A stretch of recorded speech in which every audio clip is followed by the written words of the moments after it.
Busted and disgusted.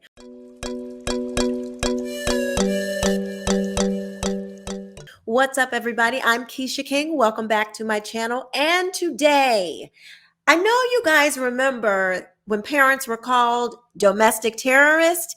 Well, remember when the government was trying to gaslight us and make us believe that it was all a figment of our imagination and we didn't know what we were talking about.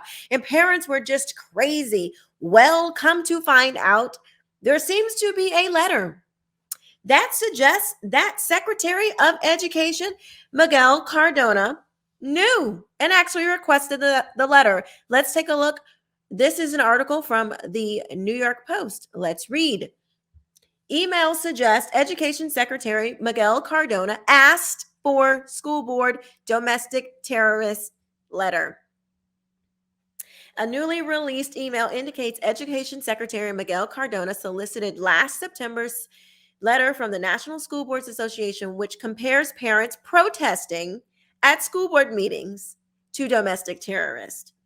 In an October 6th message to the NSBA, board member Marnie Moraldo, Secretary Treasurer Christy Sweat, said then interim CEO Chip Slavin had told his fellow officers, quote, he was writing a letter to provide information to the White House from a request by Secretary Cardona, end quote. The email was obtained through a public records request by the group Parents Defending Education, which my friend Azra Nomani is a part of, and shared with the Post. It is the first piece of evidence to suggest Cardona's specific involvement in the NSBA letter. In the September 29th dispatch to President Biden from Slavin, he suggested that parents who object to mask mandates and the imposition of critical race theory in classrooms are engaging in a, quote, form of domestic terrorism, and asked the administration to, quote, examine appropriate enforceable actions, end quote, under a raft of legislation, including the post 9/11 Patriot Act. That same day, Slavin told his fellow NSBA officers that he had been in, quote, talks over the last several weeks with the White House staff, end quote, who had, quote, requested additional information on some of these specific threats, end quote. On October 4th, 2 days before the exchange between Sweat and Moraldo, Attorney General Merrick Garland announced that the FBI would take the lead on probing what he called a disturbing spike in harassment, intimidation, and threats of violence against school administrators, board members, teachers, and staff. On October 12th, 6 days after the revelation by Sweat, the NSBA president, Viola Garcia, detailed in a memo that the organization had been, quote, actively engaged with the White House, Department of Justice, Department of Homeland Security, Department of Education, Surgeon General, and other federal agencies on pandemic-related issues, end quote. 2 weeks later, Garcia was selected by Cardona, you don't say, was selected by Cardona for a position on the National Assessment Governing Board, which oversees and examines students' performance in a number of subjects and reports on their achievements. Sounds like a little quid pro quo to me. A spokesperson for the Department of Education insisted in a statement that Cardona, quote, did not solicit a letter, end quote, from Slavin. Quote, while the secretary did not solicit a letter from the NSBA to understand the views and concerns of stakeholders, the department routinely engages with students, teachers, parents, district leaders, and education associations, end quote, the spokesperson said. So the NSBA,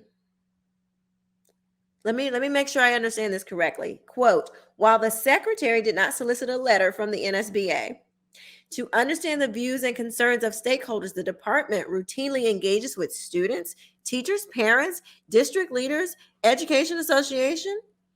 So the Department of Education, the federal Department of Education, routinely engages with students and parents and teachers. Oh, well, I certainly have never seen any of those communications, and I would like to see some. Garland's October 4th order was heavily criticized by Republicans who accused the Biden administration of sicking the FBI on upset parents. The NSBA has since apologized for the language in the letter, claiming Slavin sent the missive without consulting his fellow officials first. Yeah, I'm sure.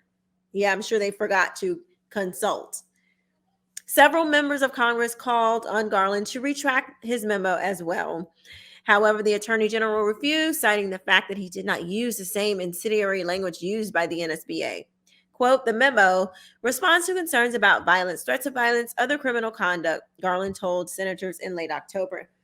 That's all it's about. And all it asks is for federal law enforcement to meet with local law enforcement to assess the circumstances and strategize about what may or may not be necessary to provide federal assistance if it is necessary. That's all they're going to do, y'all. That's it. They're just going to consult. If a parent speaks up about their child and it makes people feel uncomfortable or whatever, the federal government, the federal law enforcement is just going to consult. That's all they're going to do. Okay. Your rights are not going to be infringed upon. They're just going to consult. The language in the letter that they disavow is language that was never included in my memo and never would have been, Garland added later in his testimony. I did not adopt every concern that they had in their letter, end quote. Well, surprise, surprise, surprise. The White House was in collusion with the Secretary of Education, with the NSBA, with the FBI. Yeah, I mean, this is not actually breaking news, but it is a big I told you so. I told you so.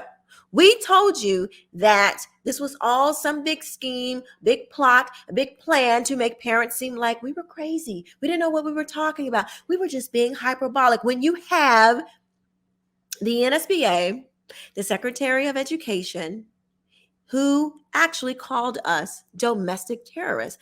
Let's look up what an actual domestic terrorist is. Let's look that up. A term, domestic terrorism, means activities that involve acts dangerous to human life that are a violation of the criminal laws of the United States or of any state, appear to be intended to intimidate or coerce a civilian population. To intimidate or coerce a civilian population. I can think of a lot of coercive things that are happening right now. Parents speaking up at school board meetings hardly seems like one of them. To influence the policy of a government by intimidation or coercion, to affect the conduct.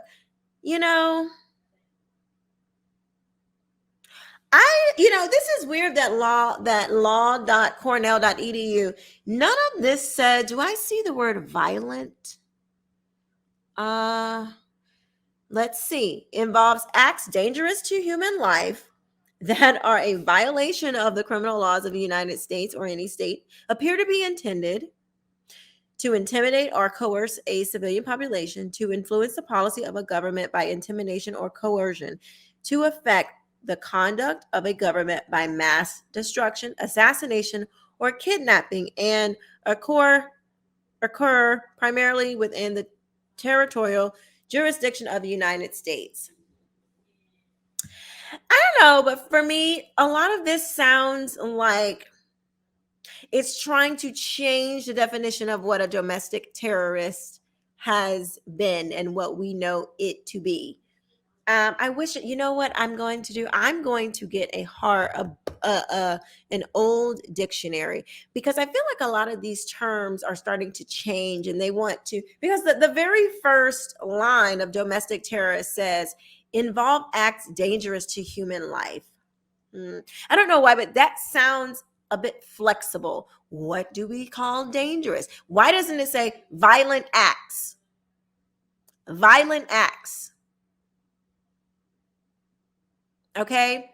Like, remember I'm not even going to talk about that because I don't want to get a YouTube strike, but there were certain incidents that have happened in the past where we know was domestic terrorism, and they all were violent.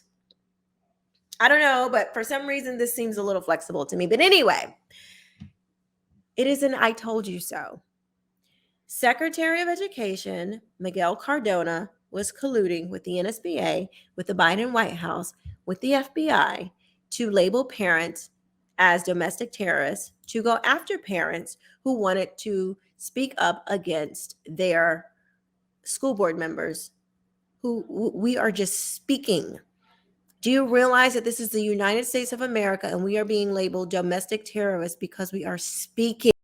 Our government has turned against its citizens. The United States government is labeling parents domestic terrorists. Now, you have the right to believe whatever you want to believe. You don't have to agree with everything that I tell you, with anything that I say. But when it's your child and it's something you want, and you know what is best for your child, and the federal government says that you cannot speak for your kid, I don't care what it, regardless of what it is, if you're not causing harm, if you're not being violent, if you are simply trying to speak up and get the best education for your kid, your government should not tell you that you are a domestic terrorist as a parent. Do you understand how severe this is? Do you understand how problematic this is? You must get your kids out of these government schools because they are trying to raise your child into being an activist. They are Marxists. They have communist ideas. If they're not flat out communists, they are trying to raise a next generation of Marxist communist kids that they will do with whatever they will. I am not trying to be hyperbolic like this, like these people who call you a domestic terrorist. What I am trying to do is get you to understand what is happening and why you cannot continue to let this go on. Okay, I'm going to end this video because it just gets to me sometimes. It's unbelievable what is happening in our country. It is unbelievable that these people like Miguel Cardona, who think that they have the audacity to tell parents that they are domestic terrorists because we do not want our kids to be taught racism. We don't want our children to be taught to be judged, to judge each other by their skin color. We don't want our kids to be taught queer theory. We want regular kids. That's all. We just want our kids to grow up in a normal society. We just want them to be taught math, science, reading, language arts, real history. That's all we want. When have you ever seen parents in America have such an uprising? Never. Because first of all, we weren't aware. Now that we are, we don't want this crap. And we're certainly not domestic terrorists for wanting our children to grow up in a normal society, for God's sake. How do you people even sleep at night knowing that this is what you're putting out? How could you do this? You are probably parents yourselves, Miguel. You're probably a parent yourself. This is crazy. Joe Biden, you're a grandfather. When are you going to quit? Enough. Enough. God bless you guys. I will see you next time. Bye-bye.